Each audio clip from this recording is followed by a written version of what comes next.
রাফি আর মিতা নতুন বাসায় উঠেছে। চারদিকে এখনও বাক্স, ব্যাগ, আসবাবের অগোছালো অবস্থা। নতুন বাসাটা দেখতে সুন্দর, খোলামেলা, শান্ত, কিন্তু বাসায় ঢোকার পর থেকেই মিতার কেমন যেন অস্বস্তি লাগছে। মিতা চারদিকে তাকিয়ে ধীরে বলে, বাসাটা সুন্দর ঠিকই আছে, কিন্তু কেমন যেন অদ্ভুত লাগছে না? রাফি হাসতে হাসতে বলে, অদ্ভুত আবার কি? এতদিন তো তুমি বলছিলে একটা শান্ত বাসা চাই, এই বাসা তো একদম শান্ত। মিতা জানালার দিকে তাকিয়ে বলে, শান্ত না, কেমন যেন বেশি চুপচাপ। জানি না কেন মনে হচ্ছে কিছু একটা ঠিক নেই। রাফি বাক্স নামাতে নামাতে বলে, নতুন জায়গায় উঠলে সবারই এমন লাগে, দু একদিন থাকলে ঠিক হয়ে যাবে। এই সময় ডোরবেল বাজে। রাফি দরজা খুলে দেখে বাড়িওয়ালা করিম সাহেব দাঁড়িয়ে আছেন। করিম সাহেব মৃদু হেসে বলেন, কি খবর? নতুন বাসা কেমন লাগছে? রাফি বলে, জি চাচা, ভালোই লাগছে। করিম সাহেব একটু থেমে মিতার দিকে তাকিয়ে বলেন, ভালো কথা, রাতের বেলা যদি কোনো রকম শব্দটব্দ শুনতে পান ভয় পাবেন না, পুরনো বিল্ডিং তো, এরকম একটু আধটু শব্দ হতেই পারে। মিতার মুখের ভাব সঙ্গে সঙ্গে বদলে যায়। সে বলে, কি ধরনের শব্দ? করিম সাহেব হালকা অস্বস্তি লুকিয়ে বলেন, আরে না না, সেরকম কিছু না, পুরনো পাইপ, দরজা, কাঠের আসবাব, এসবের শব্দ, ভয় পাওয়ার কিছু নেই। এই বলে তিনি চলে যান। দরজা বন্ধ হওয়ার পর মিতা চুপ করে রাফির দিকে তাকিয়ে থাকে। রাফি বলে, আরে উনি এমনিই বলছে, এসব নিয়ে চিন্তা করো না। রাত বাড়ে, বাসার সব আলো নিভে যায়। রাফি আর মিতা ঘুমিয়ে পড়ে। হঠাৎ গভীর রাতে মিতার ঘুম ভেঙে যায়। টক টক টক। মিতা চোখ মেলে অন্ধকারে তাকিয়ে থাকে। তারপর আস্তে করে রাফিকে ডাকে, রাফি, শুনছ? রাফি আধো ঘুমে বলে, হুম, কি হয়েছে? আবার সেই শব্দ, টক টক টক। এবার মিতা কাঁপা গলায় বলে, কি যেন দরজায় নক করছে। রাফিও এবার উঠে বসে। দুজনেই নিঃশব্দে শোনে। আবার একই শব্দ, একদম স্পষ্ট, যেন বাইরে কেউ দাঁড়িয়ে দরজায় খুব আস্তে টোকা দিচ্ছে। রাফি বিছানা থেকে নেমে বলে, হয়তো পাশের ফ্ল্যাটের শব্দ। মিতা বলে, না, এটা পাশের না, একদম আমাদের দরজার সামনে থেকে আসছে। রাফি ধীরে ধীরে দরজার দিকে এগিয়ে যায়। মিতা পিছন থেকে তাকিয়ে থাকে। রাফি দরজার কাছে গিয়ে কিছুক্ষণ দাঁড়িয়ে থাকে, তারপর হঠাৎ দরজা খুলে ফেলে। বাইরে কেউ নেই। করিডোর ফাঁকা, ম্লান আলো জ্বলছে, চারদিকে নিস্তব্ধতা। মিতা দরজার কাছে এসে নিচু গলায় বলে, কেউ আছে? কোনো উত্তর আসে না। রাফি দরজা বন্ধ করে বলে, দেখলে তো, কেউ নাই, হয়তো অন্য কোথাও থেকে শব্দ এসেছে। দুজন আবার শুয়ে পড়ে, কিন্তু কিছুক্ষণ না যেতেই আবার শব্দ, টক টক। এরপর যেন দরজার নিচ দিয়ে কিছু একটা ঘষা খাওয়ার আওয়াজ, খস খস। এবার মিতা উঠে বসে, রাফি, এটা স্বাভাবিক না, আমি বলছি এটা স্বাভাবিক না। রাফি নিজেকে শক্ত রাখার চেষ্টা করে, কাল সকালে দেখে বোঝা যাবে, এখন ঘুমাও। পরদিন সকালে মিতা বাসার বাইরে বেরোয়। করিডোরে পাশের ফ্ল্যাটের এক আন্টির সঙ্গে দেখা হয়। আন্টি মিষ্টি হেসে বলেন, নতুন এসেছেন তো, কেমন লাগছে? মিতা একটু ইতস্তত করে বলে, জি, একটা কথা জিজ্ঞেস করতাম, রাতেই বাসায় কি কোনো শব্দ হয়? আন্টির মুখের হাসি একটু মিলিয়ে যায়। কী রকম শব্দ? মিতা বলে, দরজায় টোকা দেওয়ার মতো, আবার কারোর হাঁটার মতো। আন্টি চারদিকে তাকিয়ে নিচু গলায় বলেন, এই ফ্ল্যাটে আগে যারা ছিল তারাও নাকি এমন বলতো।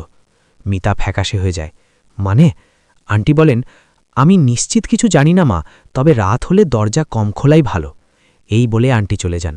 মিতা স্থির হয়ে দাঁড়িয়ে থাকে। সন্ধ্যায় রাফি বাসায় ফেরার পর মিতা সব খুলে বলে। রাফি প্রথমে হেসে উড়িয়ে দেয়, কিন্তু মিতার চোখে মুখে এমন আতঙ্ক যে সেও কিছুটা চিন্তিত হয়ে পড়ে। মিতা বলে, আমি কাল রাতেও ঠিকমতো ঘুমাতে পারিনি, আজ যদি আবার এমন হয় আমি কিন্তু এই বাসায় থাকব না। রাফি বলে, ঠিক আছে, আজ যদি শব্দ হয় আমি নিজে দেখব ব্যাপারটা। রাত বাড়ে। রাফি ল্যাপটপে কাজ করছে, মিতা চুপচাপ বসে আছে। হঠাৎ রান্নাঘরের দিক থেকে ধপ করে একটা শব্দ হয়। মিতা চমকে উঠে দাঁড়ায়, শুনছ? দুজনে দৌড়ে রান্নাঘরে যায়। কিছুই নেই, সব কিছু ঠিকঠাক। তারা ফিরে আসতেই এবার ছাদের ওপর দিয়ে কারোর হাঁটার মতো শব্দ আসে, ধুপ ধুপ ধুপ। মিতা রাফির হাত চেপে ধরে, এখনও বলবা এগুলা স্বাভাবিক? রাফি এবার চুপ, সে বুঝতে পারছে ব্যাপারটা অদ্ভুত। ঠিক তখনই আবার দরজায় টোকা, টক টক টক। এবার শব্দটা আরও ধীর, আরও স্পষ্ট।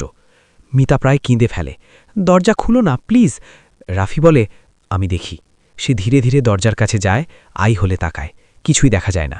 ঠিক তখন দরজার ওপাশ থেকে খুব আস্তে যেন কারোর ফিসফিসানি শোনা যায়। দুজনেই জমে যায়। মিতা কাপা গলায় বলে, কে কে ওখানে? কোনো উত্তর নেই, শুধু নিস্তব্ধতা। হঠাৎ করিডোরের লাইটটা দপদপ করে ওঠে। রাফি সাহস করে দরজা খুলে ফেলে। বাইরে ফাঁকা করিডোর, কিন্তু করিডোরের একদম শেষ মাথায় যেন ছোট্ট একটা ছায়া নড়ে ওঠে। মিতা ভয় বলে ওঠে, ওইটা কি? ছায়াটা এক মুহূর্তের মধ্যে অদৃশ্য হয়ে যায়। পরদিন আর দেরি না করে তারা নিচে বাড়িওয়ালার কাছে যায়। রাফি গম্ভীর গলায় বলে, চাচা, আপনি কি আমাদের কিছু লুকাচ্ছেন? করিম সাহেব অবাক হয়ে বলেন, কি হয়েছে আবার? মিতা বলে, রাতে দরজায় টোকা হয়, করিডোরে ছায়া দেখি, হাঁটার শব্দ শুনি। আপনি যদি কিছু জেনে থাকেন দয়া করে বলেন। করিম সাহেব দীর্ঘশ্বাস ফেলে চুপ করে বসে থাকেন কিছুক্ষণ। তারপর ধীরে ধীরে বলেন, আসলে এই বিল্ডিংটা পুরনো। আগেই ফ্ল্যাটে একটা পরিবার থাকত। তাদের একটা ছোট্ট মেয়ে ছিল। মেয়েটা নাকি সারা রাত খেলাধুলা করত, দৌড়োদৌড়ি করত। তারপর একদিন তারা হঠাৎ বাসা ছেড়ে চলে যায়। মিতা উৎকণ্ঠা গলায় বলে, তারপর? করিম সাহেব বলেন, তারপর থেকে অনেকে বলে নাকি গভীর রাতে একটা ছোট্ট কারোর হাঁটার শব্দ শোনা যায়। কেউ কেউ বলে দরজায় নকও শোনা যায়। রাফি বিরক্ত হয়ে বলে, চাচা, ভূতের গল্প বাদ দেন, আসল কথা বলেন। করিম সাহেব এবার সোজা তাকিয়ে বলেন, আমি ভূতে বিশ্বাস করি না, কিন্তু সত্যি কথা হলো আমিও এক দুবার কিছু শব্দ শুনেছি। এই কথাই মিতা আরও ভয় পেয়ে যায়। সেই রাতে রাফি ঠিক করে আজ সবকিছু রেকর্ড করবে। সে মোবাইল ক্যামেরা অন করে দরজার সামনে রেখে দেয়। মিতা বলে, আমি ভালো কিছু অনুভব করছি না। রাফি বলে, আজ একটা শেষ দেখা যাক, তারপর দরকার হলে বাসা ছেড়ে দেব। রাত যত গভীর হয় বাসার ভেতরের নীরবতা তত ভারী হতে থাকে। হঠাৎ আবার সেই শব্দ, টক টক টক। দুজনেই দরজার দিকে তাকায়। এবার শব্দের পর খুব আস্তে একটা শিশুর স্বর শোনা যায়, আন্টি।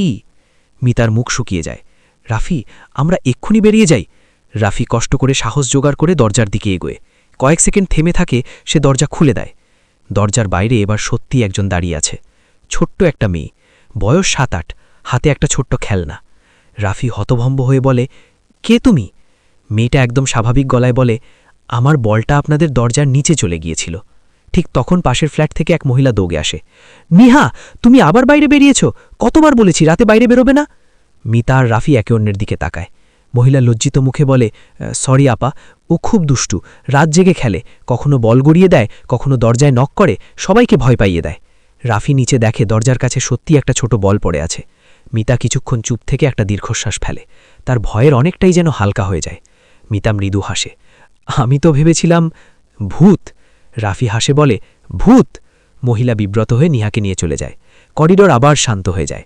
রাফি দরজা বন্ধ করে মিতার দিকে তাকায়। দেখলে সবকিছুর ব্যাখ্যা থাকে। মিতা ধীরে মাথা নাড়ে, হয়তো। রাফি একটু মজা করে বলে, এখন অন্তত ঘুমাতে পারবা তো? মিতা বলে, হ্যাঁ, মনে হয় পারব। দুজন ঘরের ভেতর ঢুকে দরজা বন্ধ করে। বাসা আবার নিস্তব্ধ। কয়েক মুহূর্ত পর সবকিছু স্বাভাবিক মনে হতে থাকে। ঠিক তখনই ঘরের ভেতর আলমারির দিক থেকে খুব আস্তে একটা শব্দ আসে, টক টক। দুজনেই একসঙ্গে থেমে যায়। আবার শব্দ, টক টক। রাফি ধীরে ধীরে আলমারির দিকে তাকায়।